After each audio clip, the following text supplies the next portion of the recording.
What exactly is your ex thinking when they're falling back in love with you? Today we're going to talk about the process and the experience from their point of view when they are in the process of falling back in love with you.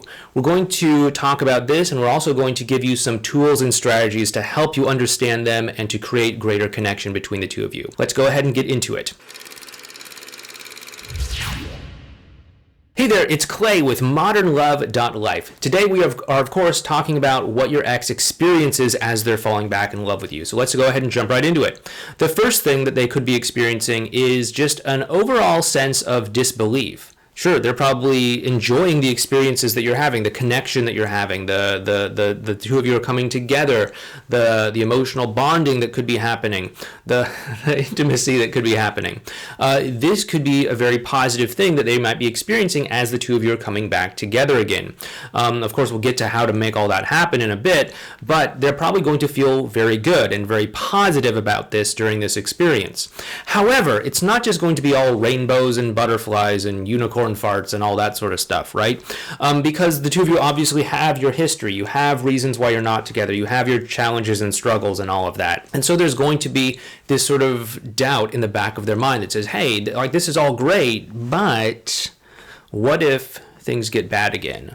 What if this change is just, temporary? What if the arguments start again? What if the trust doesn't come back? What if the deception, the deceit, the saying one thing and doing another? What if that all comes back again? And so it's normal for them to have a little bit of doubt in the back of their mind. And so what we want to do as this is happening is to continue to reassure them, because this is basically, on this level anyway, a game of trust.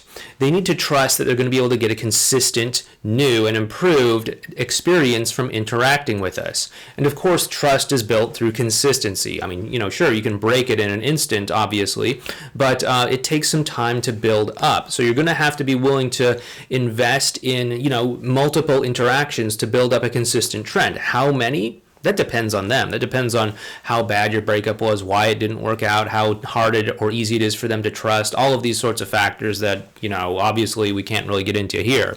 But they want to learn to trust you again. They need to learn to trust you again.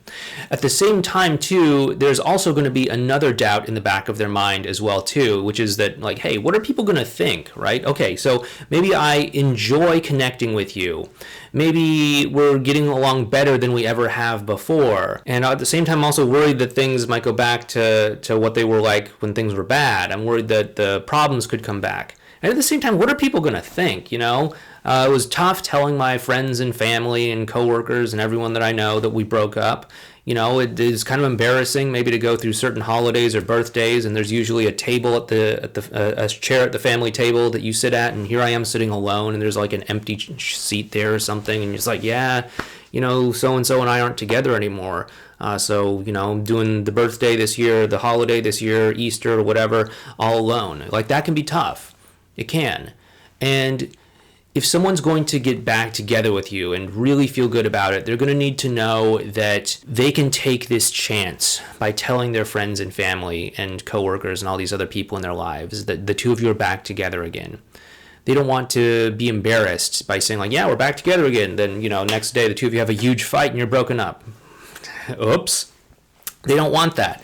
They want to know there's that consistency, that if they bring you into their life, that you're going to be a consistent presence in that life, that they're not going to get, mom or dad excited about the two of you getting married or something, and then it just comes crumbling apart again. They're not going to, do anything like that. So they need to also be kind of weighing what other people are going to think about this as well, too. Of course, given what other people might think of you anyway, just based off of what happened in the relationship, drama, people's opinions and stuff, it can be tricky for them as well, too, uncomfortable for them as well, too. But it's a huge consideration.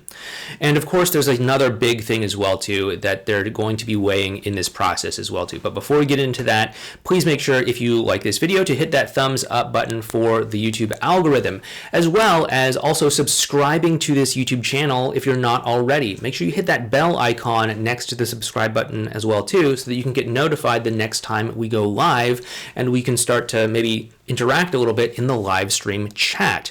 But you're not going to necessarily know if we go live unless you subscribe and hit that like button as well.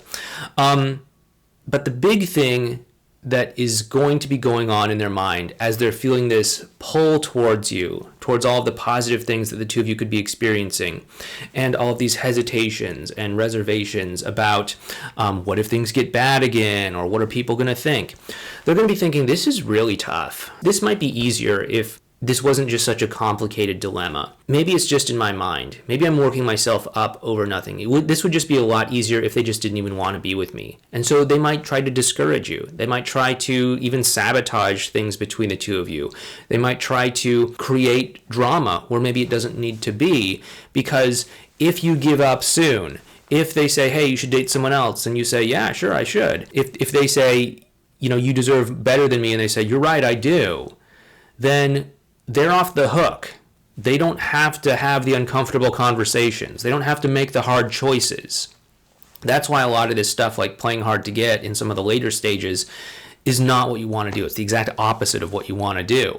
So we want to be really careful about this. We want to be mindful about where our partner is on this emotional journey towards more trust, on this emotional journey towards a better connection, because it's going to require us to have empathy and compassion for them on this journey. Of course, strong boundaries within ourselves, but also empathy and compassion for them.